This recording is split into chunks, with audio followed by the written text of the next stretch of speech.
Okay, my name is Prosper and welcome back to our lesson. From the previous class, we were able to see what front-end development is and to also know the skills that is required of you in order for you to be able to build and a web page, a simple web page. So I would go ahead to be looking at some basic things, fundamental things that you would actually need in you know, becoming a website developer starting from HTML as we've said. But before this happens, let's go ahead and look at our Visual Studio Code and let's look at how we can actually, you know, create a folder or create a file in HTML. So there are different ways you can actually go with this, but the simple way I would want you to go with this, which will make it more easier for you not to find complication in saving your files when you're coding and to identify each specific files that you've used, because if you start working with organizations or you start working with some companies, or building a website for an individual, you'll be running tons and tons of code and you open couple files. So in order for you to put all this together, what you can go and do is open a new folder on your open a new folder on your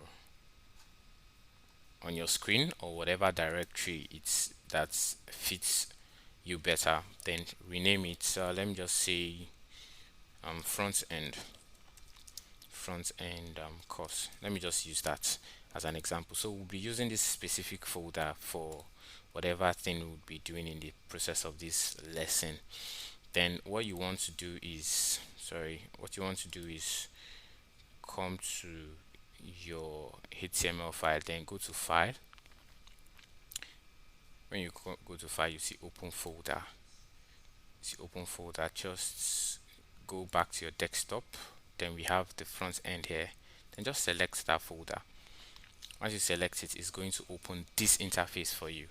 And once it opens this interface, now we are certain that whatever we are doing is under this front end. You can see when I hover my screen around here, you can see front end web development course. So we've actually opened a folder for this. And when you open here, you see new folder. That's if you want to save another folder inside that folder already, like you've downloaded some pictures or some icons you want to use on your web page and you want to separate them from the text that you've already been writing. You can open a new folder inside that front end web course and save that particular folder for your images or icon or whatsoever thing you also want to use additionally.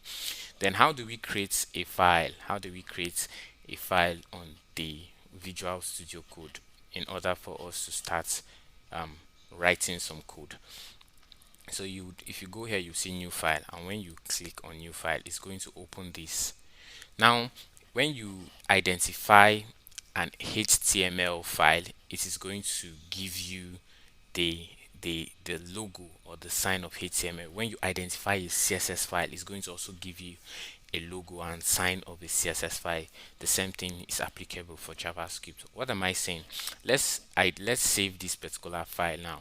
We want to write the code, so let's name this particular file. That's for the HTML.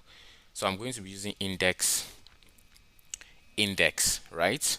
And now why am I using index? In any HTML file you want, or whatever web page that is going to you're going to live stream or go live with your website, it is always going to identify, it's always going to firstly search for index. Simply means that it's looking for the fundamentals, like that's the root of every programming language a website would look out for. So it is ideal that you save your HTML file with index. This is one for you to identify it, and this is also for your web browser to easily identify this. But when I save it as index, you see that I cannot write a code on this. Why? Because I have not really specified what particular language I am using here. HTML is a language, and I have to specify what language I am using here.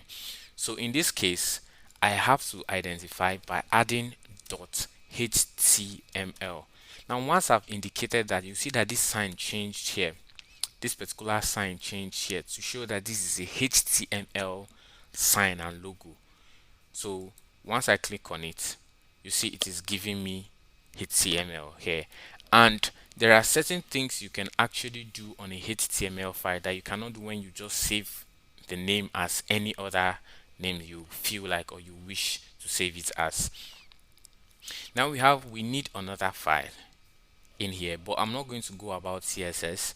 Let me show you what CSS looks like. Let me say I'm styling this with style.css. Now you see this has changed to CSS because it has that extension of .css, as well as HTML also having this extension of .html. But right about now, I would not be looking at style. Let's just focus on the HTML. Would get to looking at the style sheet much later in this lesson.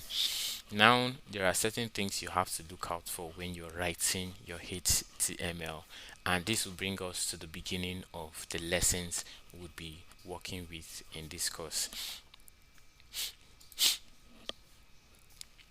Now let's look at this HTML home. HTML is the standard markup language for web development. With HTML, you can create your own website. HTML is easy to learn. You will enjoy it, and this is no lies. You are going to enjoy it. Now let's look at an example here. Now a HTML file comes with this.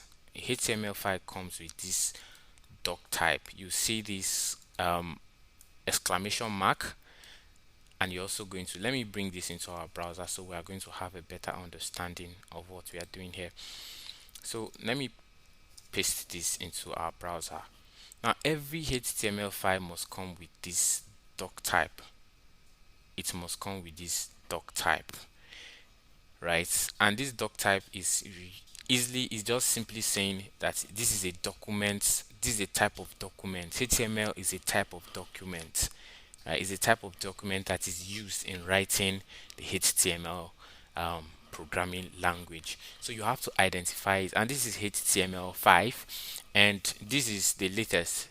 We've had other, HTML files that has come before now, but the latest is HTML5, and use identifying the doc type shows the browser that this is a HTML. This is an HTML5 programming language that you're using, and this is the first thing that comes on your web, on your coding interface, your Visual Studio interface. Having that, now there are other things we have to look out for, but let's read on. In this HTML tutorial, you'll find more than 200 examples with online. Okay, this example contains, okay, this is just a little quiz. So let's move to the introduction. That's just the home basically. So what is HTML? HTML stands for the markup and hypertext markup language. HTML is the standard markup language for creating web pages. HTML describes the structure of the web page. I've enlightened you on this already. The HTML consists of series of elements. We are going to talk about elements, so you don't need to worry about that. The HTML element tells the browser how to display the content. The HTML elements label pieces of content, such as this is a heading, this is a paragraph, and this is a link. You don't need to be confused, as I am going to walk you through all of these things, right? So if we look at this, we could see this. I'm trying to explain this particular exclamation mark, then dots, then doc type HTML declaration defines that this document is an HTML5 document, which is of course the latest programming language document type being used by all web pages. Then the HTML element is the root element of a HTML page. Now look at this, it is the root element. So whatever is written must be written within the HTML file. It must be written between the HTML elements. Then we have the header. The The head element contains meta information about the web page. The title element specifies the title for a web page, which is shown on your browser, right? And also the body is where, now this, the body contains everything that you see on your web page. Everything you're seeing here now is under the body. Everything you see here is under the body. This is where your work, where you do all your work. And this element defines the document body, and it is a container for all the visible content such as heading, paragraph, images, hypertext, table, list, etc. Now we have H1, which is element defines a large heading, and we have the P for defining a paragraph. Now let's look at this. An HTML element is defined by a start tag and some content and an end tag. So what are we looking at? Let's go back to our page and let me describe this for you better, in a better understanding. Coming here after this doc type, we've already known that it is said that we have a header, we have a head. Now one good thing about using Visual Studio Code, you can use any other editors. You can use any other editor. You have Notepad. If I click here, we have Notepad. You can use Notepad to write your code as well, and it's going to also be displayed on your web browser as well. But the disadvantage of using a notepad and also using a Visual Studio Code is when I type something like head, let me just use this as and I put enter, it takes me to the next page. And what's the tag? What we are trying to look at is the tags in HTML. And tag, what tag indicates, it has to do with a starting tag. This is called a tag. It has to be the starting tag, that's the open and close. If you look on index.html here, you'll see that it has a starting, a this is a less than and a greater than sign, right? And it also has a closing tag as this. Now let's look at this. This is the beginning of every tag, and this is the closing of every tag. It is important that whatever you start, whatever tag you start with the opening, you must always close it in order for the web browser to read this correctly.